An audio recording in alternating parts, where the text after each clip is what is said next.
26,000 రూపాయల 26,000 కనీసం 20 రూపాయలు కూడా ఇవ్వలే. ఇప్పటికే రైతులకు ఈయన వస్తూనే సున్నా వడ్డీ కింద రైతులకు ఇవ్వాల్సిన సున్నా వడ్డీ కింద ఇవ్వాల్సిన సొమ్ము కూడా ఎగరగొట్టేసినాడు ఈయన వస్తూనే.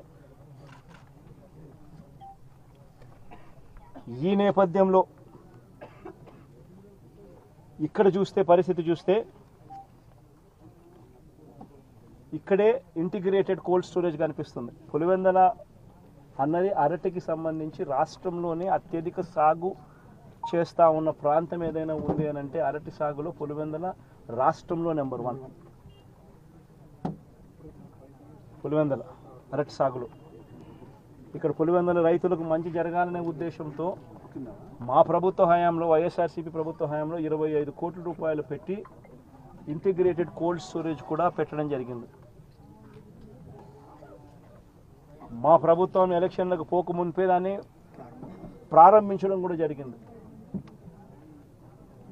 ఎంత దారుణమైన పరిస్థితి ప్రభుత్వంలో ఉంది అని అంటే కనీసం దానికి యూజర్ ఏజెన్సీని టెండర్ పిలిచి యూజర్ ఏజెన్సీని ఐడెంటిఫై చేసి యూజర్ ఏజెన్సీకి దాన్ని అప్పచెప్పి కనీసం దాన్ని వాడుకలేకి కూడా ఈ ప్రభుత్వం తీసుకొని రాకుండా ఈ ప్రభుత్వం నడిపిస్తూ ఉంది అని అంటే వీళ్ళకి రైతుల మీద ఎంత కపట ప్రేమ ఉంది అని చెప్పడానికి ఇంతకన్నా నిదర్శనం అవసరం. అక్కడే కన్నా యూజర్ ఏజెన్సీని కన్నా ఇచ్చి ఉండింటే 500 మెట్రిక్ టన్నులకు సంబంధించిన సామర్థ్యం ఆ కోల్డ్ స్టోరేజ్లో ఉంది కాబట్టి యూజర్ ఏజెన్సీని కన్నా పెట్టి ఉండింటే ఆ యూజర్ ఏజెన్సీ అరటికి సంబంధించిన కొనుగోలు చేసేవాడు. వీళ్ళు రైతన్నలు ఆ యూజర్ ఏజెన్సీ అక్కడ పనిచేస్తూ ఉంది కాబట్టి వీళ్ళైనా కూడా అక్కడ పెట్టుకునే పరిస్థితి ఉండేది. మా ప్రభుత్వ హయాంలో ఏ రకంగా ఎక్స్పోర్ట్ చేసినామో 2 కంటైనర్లను పెట్టి అరటికి సంబంధించి అవి ఇంకా ప్రోత్సహించబడేటివి. ఈరోజు చూస్తే ఎంత దారుణమైన పరిస్థితి అని అంటే ఒకవైపున రైతుల పరిస్థితి ఈ వర్షాల వల్ల ఈ గాలుల వల్ల ఇటువంటి దారుణమైన పరిస్థితి ఒకవైపున ఉంటే మరోవైపున రేటు చూస్తామా అంటే నెల కిందట 26,000 పలికిన రేటు ఈరోజు 9,000 రూపాయలకు పడిపోయిన పరిస్థితులు చూస్తూ ఉన్నాం. 9,000 కూడా కాదు, ఇంకా 9,000 కూడా కాదు సార్, ఇంకా తక్కువ అంటున్నారు. వ్యాపారస్తులు ఎంత అంటే బండి పంపరు సార్. ఈరోజు 9,000 కాదు 6,000 అని చెప్తున్నారు రైతులందరూ. ధర పడిపోయిన పరిస్థితులు కనిపిస్తూ ఉన్నాయి. మరి రాష్ట్ర ప్రభుత్వం అన్నది రైతును ఎక్కడ పట్టించుకుంటా ఉంది అని అడుగుతా ఉన్నా. మిర్చి పంట అయినా అదే పరిస్థితి, ధాన్యం కొనుగోలైనా అదే పరిస్థితి. 300 నుంచి 400 రూపాయలు పర్ టన్ను రైతు నష్టపోయిన పరిస్థితి. మిర్చికి 11,800 రూపాయలు కొనుగోలు చేస్తామన్నారు. ఇంతవరకు 1 కేజీ కొనుగోలు చేయాలి ఒక రైతు దగ్గర నుంచి. పెసర పరిస్థితి అదే, శనగల పరిస్థితి అంతే, మినుముల పరిస్థితి అంతే, కందుల పరిస్థితి అంతే. ఏ పంటకు ఈరోజు కనీస గిట్టుబాటు ధర రాని పరిస్థితిలో ఈరోజు రైతన్న వ్యవసాయం చేస్తూ ఉన్నాడు.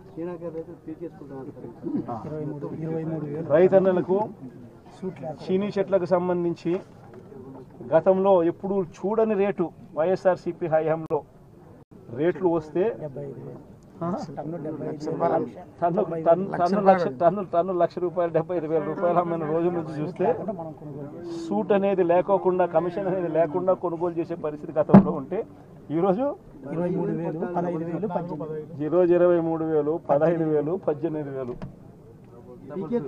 కోవిడ్ టైంలో లారీలు డీజిల్ మనమే పెట్టి రైతులకు డైరెక్ట్ అకౌంట్ వేసినాం సార్. 12 కోట్ల రూపాయలు రైతుకు డైరెక్ట్. అరటి రేటు మన కోవిడ్లో కొనేంత రేటు ఉంది సార్. లారీలు మనమే దారుణంగా ఉన్న పరిస్థితి. నేనైతే ఒకటి చెప్తా ఉన్నా, ఈ 4,000 ఎకరాలకు సంబంధించిన ఈ ప్రతి రైతన్నకు నేను ఒకటే భరోసా ఇస్తా ఉన్నా. ఈ ప్రభుత్వం మీద ఒత్తిడి తీసుకొచ్చే కార్యక్రమం జరిగేందుకే, చేసేందుకే ఈరోజు నా ఈ పర్యటన.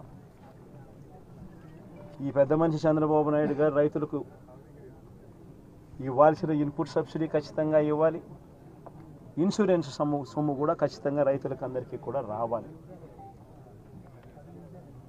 ఏ రైతన్నకు కూడా ఇవి రాని పరిస్థితి ఎక్కడైనా ఉంది అని అంటే మాత్రం ప్రతి రైతన్నకు నేను ఒకటే చెప్తా ఉన్నా, కళ్ళు మూసుకుంటే సంవత్సరం అయిపోయింది, ఇంకా కళ్ళు మూసుకుంటే మరో 3 ఏళ్ళు ఓపిక పట్టండి, వచ్చేది మన ప్రభుత్వమే. మన ప్రభుత్వం వచ్చిన ఒక నెలకే ప్రతి రైతన్న ముఖంలో సంతోషాన్ని చూసేటట్టుగా వాళ్ళకి రాని ఇన్సూరెన్స్ను ఇప్పిస్తా, ఇప్పుడున్న ఇన్పుట్ సబ్సిడీ ఇస్తాను, ఇవ్వడమే కాకుండా ప్రతి రైతన్నకు 2023లో ఏ రకంగా ప్రతి రైతన్నకు 50,000 రూపాయలు మళ్ళీ ఇచ్చినట్టుగా ఆ డబ్బు కూడా మళ్ళీ ఇచ్చే కార్యక్రమం కూడా ఖచ్చితంగా రైతన్నకు. ప్రతి రైతన్నకు నేను భరోసా ఇచ్చి నేను ఈ విషయం చెప్తా ఉన్నా. వైఎస్ఆర్సీపీ పార్టీ తరఫున నష్టపోయిన రైతన్నలకు కూడా ఖచ్చితంగా పార్టీ అంతో ఇంతో, అధికారంలో మనం లేము, ప్రతిపక్షంలో మనం ఉన్నాం, అంతో ఇంతో చేసే కార్యక్రమం మాత్రం ఖచ్చితంగా చేస్తాం. అది రాబోయే రోజుల్లో అవినాష్తో నేను మాట్లాడుకొని అవినాష్ ప్రతి రైతుకు మేలు జరిగేట్టుగా, ఎంతో కొంత మేలు జరిగేట్టుగా అవినాష్ ద్వారా అది చేయించే కార్యక్రమం కూడా చేస్తాం.